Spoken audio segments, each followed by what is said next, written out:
मनरे लागिछि निया सीधा कहून किया जो नेत्री जनक को आपण टीवी स्क्रीन में देखुचंती मु प्रथमे तांकर परिचय दे दवा पई चाहिबी। राज्य रे अनेक लोक तांकु चिनिचंती, राजधानी रे अनेक लोक तांकु चिनिचंती, किंतु साधारण रे गाँ गहली रे जो लोक माने रहिचंती तांको निकट रे ए नेत्री जनकर प्रथमे परिचय रखि दवा पई चाहिबी। ये हेउचंती बिजू जनता दलर जणे नेत्री जांकर ना हेउची श्रीमयी मिश्र, जे कि बिजू जनता दल रे जोग देइथिले, महिला सशक्तिकरण संपर्क में निजर मत रखुले, परिवेश संपर्क में निजर मत रखुले, केतेबेले नवीन पट्टनायक गीत भी गाइचंती, ता सहित मुखपात्र हिसाब रे काम करथिले, किछि निगम एवं बोर्ड रे मध्य काम करथिले। किंतु 2023 मसीह रे तांकर राजनैतिक प्रतिपट्ट परिवर्तन हेई थांता, किंतु कुआ जाउची हौ हौ रही गला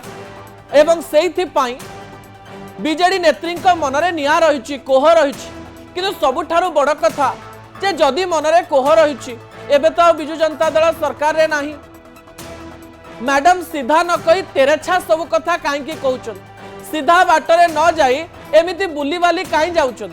एवं सेथि पई किछि गणमाध्यम रो सहारा भी बोध हुए मैडम श्रीमयी मिश्र नेउचंती। से जानिचंती तेरेछा बाण मारिले गणमाध्यम ताकू प्रसारण करिवो एवं तीर जेउठी लागिबा कथा सेइठी लागिबो एवं सेइथि पई आमे प्रश्न पचारुछि मनरे लागिछि निया सीधा कहून किया।